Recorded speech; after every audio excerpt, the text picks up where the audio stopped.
receive any OTP. And here's the worst part. Ang isang online transaction, ang maximum lang yan is 50 to 100k pesos per day. Pero na-withdraw nila 184. Lahat yun para sa surgery ni Alonzo. Like 50k, wait, pakita ko sa inyo. Ganyan, sunod-sunod. Ayan o, 12:59 today, I was with Alonzo. May proof ako, may videos ako na nasa train kami, sumasakay kami sa train around Robinsons Antipolo. And they told me that I accessed how. Hello guys, welcome to today's Topic TV. Isang nakakabahalang insidente na naman ang naitala kaugnay ng online banking scam. Isang influencer ang nagbahagi ng kanyang karanasan matapos mawala ang halos 200,000 pesos sa kanyang 3 BDO accounts. Lahat ito ay nakalaan sana para sa operasyon ng kanyang anak.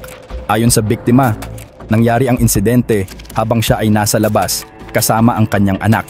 Nagulat na lang siya nang buksan ang kanyang BDO app at makita na halos ubos na ang kanyang pera. Ang mas masakit pa, sunod-sunod na malalaking transaksyon ang ginawa gamit ang kanyang account. Umabot ito sa halos 189,000 pesos nang hindi man lang siya nakatanggap ng kahit anong OTP or email notification. After my life, nawala ng pera yung 3 accounts ko sa BDO. Literal guys, I'm gonna show it to you right now via green screen, ano na lang natira sa akin. Guys, literally ano ng pera ko. Ito nakita niyo kaya lolo pang surgery niya dapat yan. Yung GNA na label pang bayad ko sa mga sewer, sa tahiyan, sa tela, wala 48 pesos na lang. So I called BDO right away. How did I find out? Because right after my live, bumaba ako sa tita ko, yung accountant ko. Sabi ko, tita, tara bayad na tayo sa utang para ma-set aside ko na yung pera para sa surgery ni Alonzo dahil we had a good week. Sinubukan niyang tawagan agad ang BDO customer service. Ngunit ayon sa kanya, imbes na matulungan, sinabi pa umano ng bangko na na-hack siya dahil sa paggamit ng QR code ng kanyang negosyo. And then nagtatatso, tumawag kami sa BDO, wala silang kwenta, like wala talaga. And then sinabi nila sa akin na hack daw ako dahil sa QR code. So what are you trying to say, BDO, that anyone, if you will sell like me as a business owner sa lahat na may QR code, pwede sila ma-hack dahil sa QR code? Ano yung sistema na yun? Sobrang sakit lang kasi minsan ginawat ko yun. BDO naman! Anong klase? So anyone can just hack. And here is the funny part pa. Sinabi daw nila, nag-access daw ako ng link, nag-access ako ng BDO OTP. Paano? I was with Alonzo the whole afternoon. We were at Robinsons Antipolo. We were riding the train. We were at Tom's World. I didn't even use my phone. The transaction happened at 12:59 p.m. I did not receive any OTP. And here's the worst part. Ang isang online transaction, ang maximum lang yan is 50 to 100k pesos per day. Pero na-withdraw nila 184. Lahat yun para sa surgery ni Alonzo. Can you imagine 184,000 or rather 89 pa 200k na. 200k, like multiple transactions, hindi man lang nag-alert si BDO, wala man lang na stinop kasi it's new to the account for me to like transfer that much. Like 50k, wait, pakita ko sa inyo. Ganyan, sunod-sunod. Ayan o, 12:59 today, I was with Alonzo. May proof ako, may videos ako na nasa train kami, sumasakay kami sa train around Robinsons Antipolo. And they told me that I accessed how. Tapos ang worst part pa, 3 accounts nakuha nila. Paano, diba?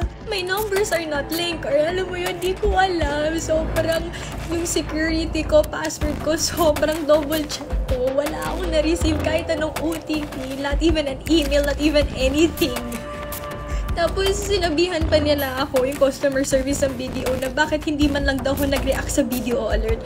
Sa akin lang, ano ba, hindi ko naman tinitignan yung notification ko. I was with my son, malay ko ba? So may nagte-text man dyan. Bakit ko papansinin? Wala naman ako ginawang transactions. Usually sa mga BDO alert, oh, you have to pay this, you have to pay that.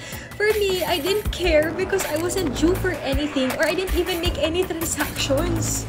Can you imagine?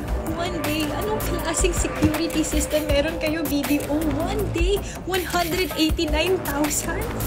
Para sa biktima, nakakatakot isipin na kung totoo man ito, lahat ng business owner na may QR code ay posibleng ma-hack din sa parehong paraan. Labis ang kanyang panghihinayang dahil ilang buwan niya itong pinag-ipunan para sa operasyon ng kanyang anak na si Alonzo. Dagdag pa rito, may mga kailangang bayaran sa kanyang negosyo at therapy sessions ng anak ngayong linggo. Ngunit wala na halos natira sa kanyang account. 98 pesos na lang ang kanyang balanse. Oh God, pinaghirapan ko yun. Alam mo, the surgery is due this weekend. Hindi ko alam.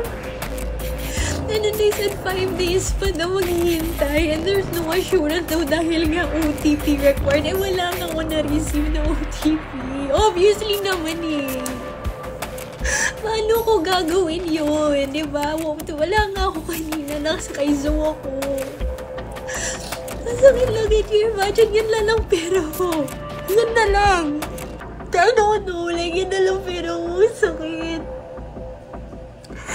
Si Alonzo pa. I know I have to move forward and fight. Pero alam mo yung inisip mo na parang paano na bukas? Panay na to? Paano na? I'm due to buy Alonzo's milk. Medicines tomorrow. May therapy siya sa Wednesday. Ganun to find out 98 pesos lang meron ka. Tapos yung inipo mo pang surgery ni Zoe for months, it's all gone. Tapos yung babayaran mo pa sa tahian, yung pinaghirapan mong life selling for weeks, it's all gone.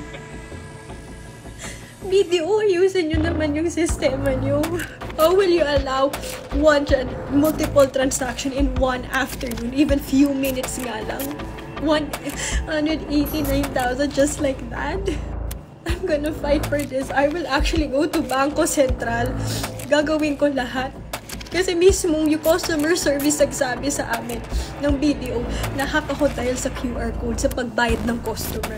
So paano na lahat? Paano na lahat ng businesses ngayon if they have that social engineering thing to hack on a QR code? Hindi lahat ma-hack na? Hindi man lang, wala man lang transaction or alert or a system wherein to stop that type of hacking? Ang BS naman ng sistema niyo. I wanna move forward. I wanna do what I can't calm down. Kanina pala ako sinasabihan to create a statement pero hindi ko magawa. Nagiging ako kanina ba? Nag-arapan yung pera na yun. Hindi ko alam. Sana video, please do tag video. Ayaw ko video, gawin nyo ng paraan. Kasalukuyan niyang ipinaglalaban na mabawi ang perang nawala at balak niyang iakyat ang reklamo sa Bangko Sentral ng Pilipinas. Dahil dito, pinaaalalahanan ang lahat na mag-ingat sa paggamit ng online banking apps, QR codes, at maging alerto sa mga transaksyong nangyayari sa kanilang accounts. Para sa mga bangko, isang panawagan ito na higpitan pa ang seguridad para hindi na madagdagan ang mga nabibiktima. At para sa ating mga viewers, kung naranasan nyo rin ang ganitong insidente, ibahagi nyo sa comments section. Mas mainam na malaman ng iba ang inyong karanasan para mas mabigyang pansin ng mga bangko at ng publiko ang ganitong problema.